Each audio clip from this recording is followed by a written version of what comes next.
Emyaka giri mu 12 ndo musijja kugamba eya Yesu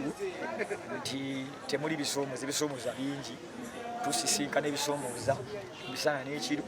mu buli lunaku olw'obulamu bwo kasita osalawo okuweereza Katonda ate kasita Katonda akulondobamuko n'akufujjako eddusu n'akuyimusa so ne challenges tambadde muvubuka mbuuziza ne mugamba owulira otya okuba nga gwe Joseph Ngoma olwaliro nga gwe Joseph Ngoma ne mugamba nkyebaliza Katonda kuba saakiri naye ate China omuwendo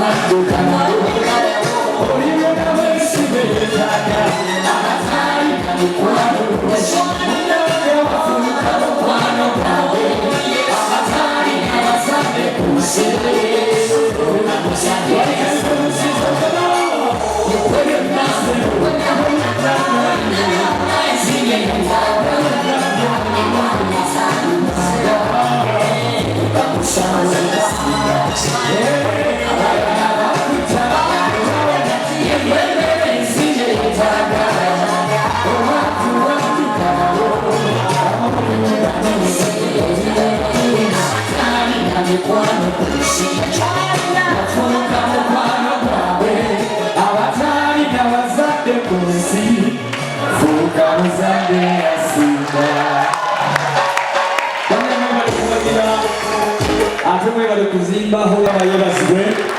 enyimba bamubadde muzinakulapula mukozesa essimu mukama yebazibwe aleluya baneto era twajjanga wanedda waliwo twajjanga wanedda nga tekwali na ssuubi nti kino kyetulaba olwaliro ekigenda mu maaso kisobola okubaawo wano mukama yebazibwe Katonda nabakoledde ffe tuweerera e Kampala bwe tuba tulowooza ku makanisa n'obuweereza Katonda bakoledde Holy Spirit Fire Church elinambe kutugaba waliwo obuweereza embalala eyo Holy Spirit Fire Church mukama yebazibwe amina teekamu oluyimba tugende bannange yonna mitwale omuwona sero walaga omukwano walaga ekisa bwe wajja gye nali eyo sobola n'okesa mazima gye wali nze gye nali eyo nga nali wala ky'olaba ndowooza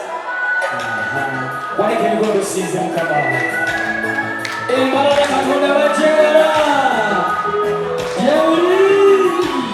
sinza yatugyewala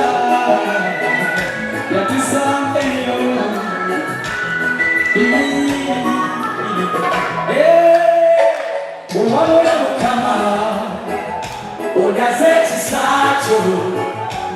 onyambye nambe kanabani kolubalaze ekisa mukama wamanga yakuyambye okwe sirina kyekuzenze walika ebikono ebiryokyose yesu oswaze setaani obulungi ate omukono gwomuwonya muwonya tolina mulemesa sebo wayitawo ku maama nze sikugenda na mukyala yesu nosinga yesu nimikola yesu nimikola kubatekiwa byonna bitwale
Katonda gy'atwakoleka abalala bakolekayo teyakwenyinyala balala bakwenyinyala. Nze nalina amakuba agali mu kiwonvu nga tegalina mulamu tegalina mubiri natambulanga mu nsi yonna omwonyasiro oloka oyesero Katonda wanyolugala kolekulu olugendo lw'obulamu lubeera luwanvu banyalo ne basebo oli babamuwe bakabira nga basajjuka oliwo bingi ebinyumiriza abakunga n'abagagga ne bakusa oliwo ebiseera olonoonya okuwummula naye ne kubula nze bino byerimu kubibadde mu lugendo lwange olujuse wakutu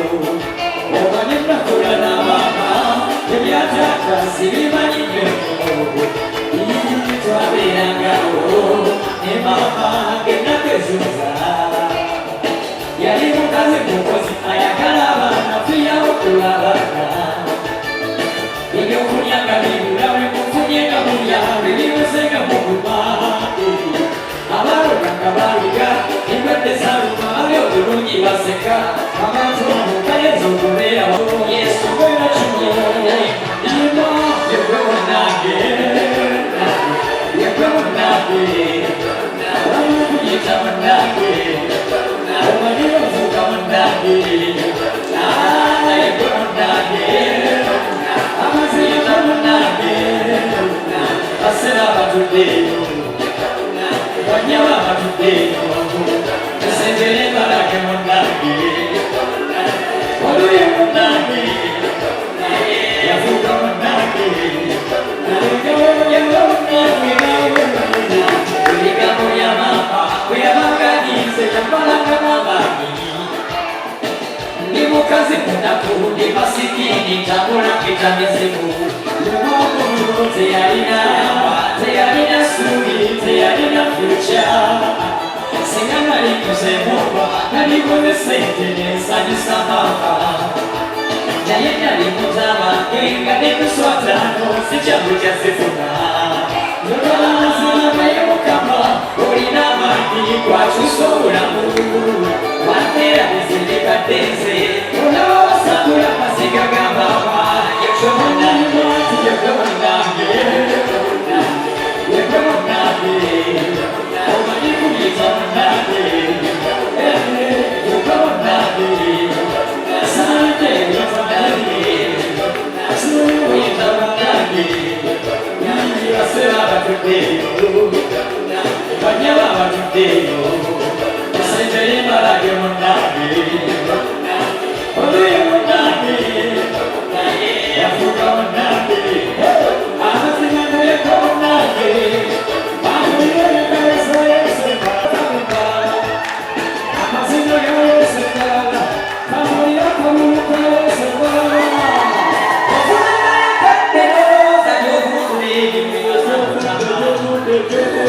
wenakulakulamu mama wange yanyumiza abalungi abatugenda kufafa abamu byabatwalira sente abamu byabatwalira nanda abantu nga batima mungu ne mama oyo yandifukira wandimuze nga takataliwo naye mukama yeyayamba oyo kyobola bakuyita munnange amulanze nakonyanyo yekwe munnange yekwe munnange bakuyita munnange banalezinga muzange yekwe munnange kuyita munnange basera abavuddeeyo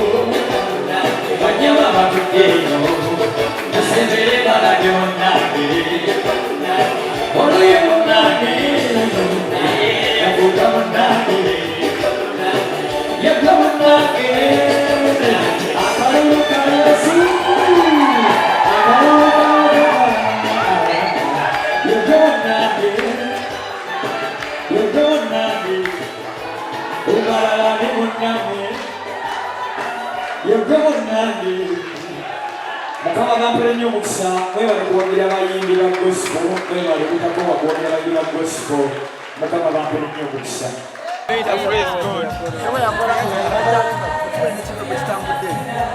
Nze Joseph Ngoma ndi wano Embalala ku Holy Spirit Fire Church mu konsati ya muganda wange tonda olwa konsati ya muganda wange Lugayo nyinza okuyita an upcoming gospel artist because yatandika okuyimba naye kyensanze wano okusinziira ku bivulu byaba upcomings abalala byembaddeko nebaza Katonda kikkirizika nti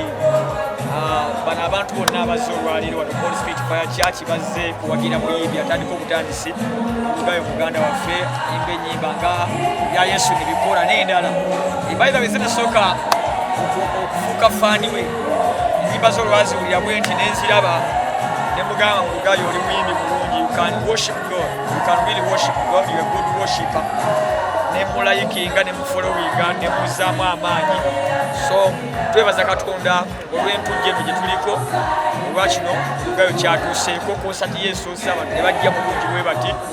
n'asitula abayimbi nga nze okuva e Kampala n'abalala bangi ba Justin Nabosa baani bonna ba Apostle Johnson bazze twebaza Katonda.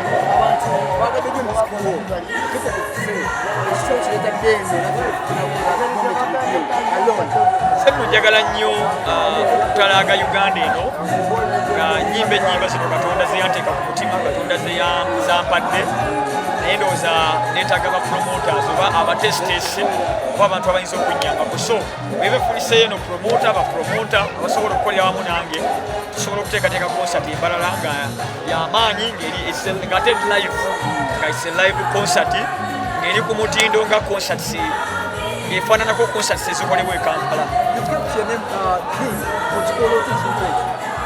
Okukuma erinnya lyange nga jjonjotoza newankubadde nange omuntu nfuba kulwana naye ekisinga kisa kya Katonda ebintu bingi ebyonoona amannya ate amannya mazibu ga kukola kitwalira emyaka kitwalira ebisiibu naye ate mangu kukola ki kugaddugaza oba kusuula so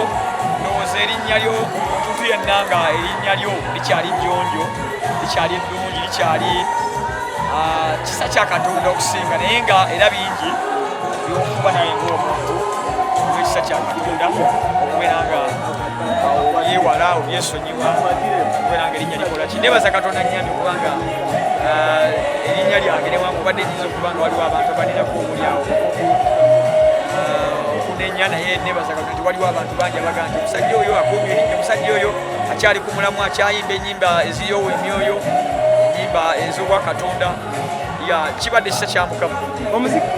zozimbibwa mu church what's that abayimba bayimba ennyimba but penetrate okugenda mu church ne bazizaako like ngezizo kigaanyi batono mose Uganda tukole tutya byonna nja kubiteeka mu kisa kya Mukama kakati ekisooka obukulu kwe kuyimba ennyimba n'ekigendererwa ekyokuweereza buli lw'olubiri okuweereza Bayibuli gati Katonda akebera mitima sinze nzekka n'abayimbi abalala bangi ffe regimu mwe twatandikira okuyimba abayimbi ekkanisa yali ndowooza ekyalimu entiisa nnyingi nnyo mubaweerezanga okuyayana kwaffe kwonna kwabeeranga kukuweereza Mukama nga tetunoonya kukola mannya kufuna ssente so ndowooza Katonda bwe yalaba emitima gyaffe nga tuyayana kumuweereza n'agamba nti nja kubayimusa kuyayana okuweereza Mukama okuyimusa Mukama ate akuyimusa ensonga bimu okubeerako okulaba ennyimba zaffe nga baziyimba nti oyimba oluyimba Mukama akuwa ennyimba ezigenda okuweereza oli oyimba oluyimba nga luweereza abantu bajja ddwagala kuba lubaluweereza eri emitima gyabwe okuba ku mitima gyabwe kati myaka giri mu 12 endo sijja kugamba eya Yesu nti temuli bisomooza bingi tusisinkana ebisomooza bisana n'ekiri mu buli lunaku olw'obulamu bwo kasita osalawo okuweereza Katonda ate kasita Katonda akulondobamuko n'akufujjako eddusu n'akuyimusa so ne challenges tambadde muvubuka mbuuliza wali nemugamba owulira otya okuba nga gwe Joseph Ngoma olwaliro nga gwe Joseph Ngoma ne mugamba nkyebaliza Katonda kuba saakiri naye ate kiina omuwendo ne mugamba bweyagala okukola erinnya bweyagala ne mugamba oba olowooza olwaliro okufuuka ow'erinnya weeteeketeeke n'okubeera nti ofeesinga challenges okugumira challenges ogenda okukola ki okusanga so kirungi okubeera omuntu ow'erinnya abantu gwe bamanyi naye kirina challenges era nga challenges ezo nazo tosobola kuziwangula tali kisa kya Mukama twakatunule ku group yonna naye mpita ngezesaako nnyo okuyimusa abaana era abantu abasinga bebatulaba nze gye nsinga okuweereza balowooza nti na crew oba group oba band naye nga baana bengezaako okusitula obusituzi baana bangi era bajja bawulira mu myaka egiddako awo oyo ngaalinga yayitako mu mikono gya Joseph Ngoma oyo ngaayimbanga Joseph Ngoma oyo ngaasengeka ennyimbaga Joseph Ngoma bangi bakuba nti abaana ennaku zino singera bwegambye nti kati kanisa yatankuukamuko abaana ennaku zino twagala okubayimusa naye tebayimusika mu abaana oluusi waliwo abantu bangi abeetaaga okuyamba naye waliwo abatayambika abamu ku baana ate betugezaako okuyimusa ate bebafuusa abalabi baffe abamu bingi naye olwokuba nti nina omutima nze ogulimurirwa ate nakyo kyampitirwa okuyimusa abato okuyimusa abalala so sigala nkikola bangi Kampala eyo bensitudde bangi Kampala eyo benkutteko bangi Kampala eyo benyanjudde mu makanisa bempadde ebituuti nemmanjula ekisinga obukulu kutegeera ndi muweereza mu Katonda era ekisinga obukulu kuweereza Katonda abisinga okubatawaanya abamu entalo competition nti buli olwaliro buli omu ayagala kutegeerekeka kuwulikika kuba kulabibwa kati abamu ate mu kunoonya okulabibwa bakunoonya mu bubi ne wekanga nga tebava mu ntalo buli kiseera baagala kubeera mabega wa kamera kati nga bwendi mu kamera ne bwaba tateekeddwa kubeera mabega wa kamera because not every time tulina okubeera mabega wa kamera ng'oliko byogera oba oliko byogerako so abamu kyekiviiriddeko ekyo competition kwagala kukola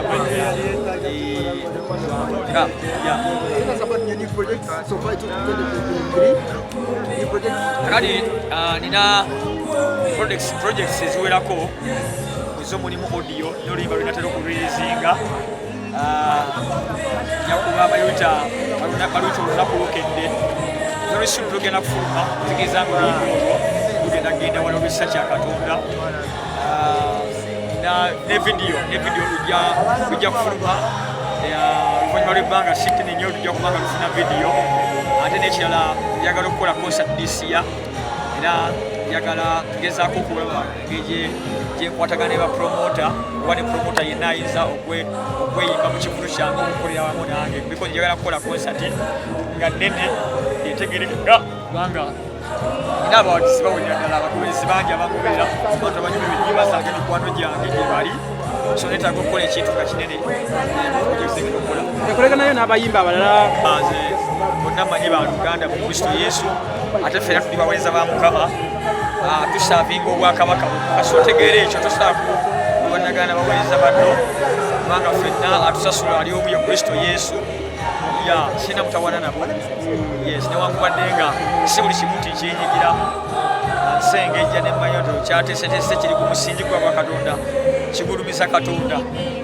Joseph Ngoma alina kyaki gyakulembera nina kyaki naye ekyali online tennaba kusimba makanda naye nga tukkiriza Katonda okwekustabulishinga disiya famire gyeri eri bulungi abalaafu abalungi abatulaba njagala okubeebaza okusooka byonna tugobereranga tuwulirizanga okutulabanga okutatugyako myoyo n'amitima bambi n'okusabiranga Mukama bawe omukisa mwebale mwenna kyonna kyokoze nyinza okuba simumpagidde waliwo abatuwagirira ewala eyo naye kyonna kyokoze ng'owagira Joseph Ngoma abagenda ku YouTube channel yange Ngoma Joseph Official Mukama bawe omukisa Twitter Facebook page njejade Joseph Ngoma Ministries Facebook page yange mwebale kutulaba Mukama bawe omukisa era bagaba kimunti mwesige Katonda agenda kubawaguza concert eno tugisuubira ddi concert eno tugisuubira mu August ne September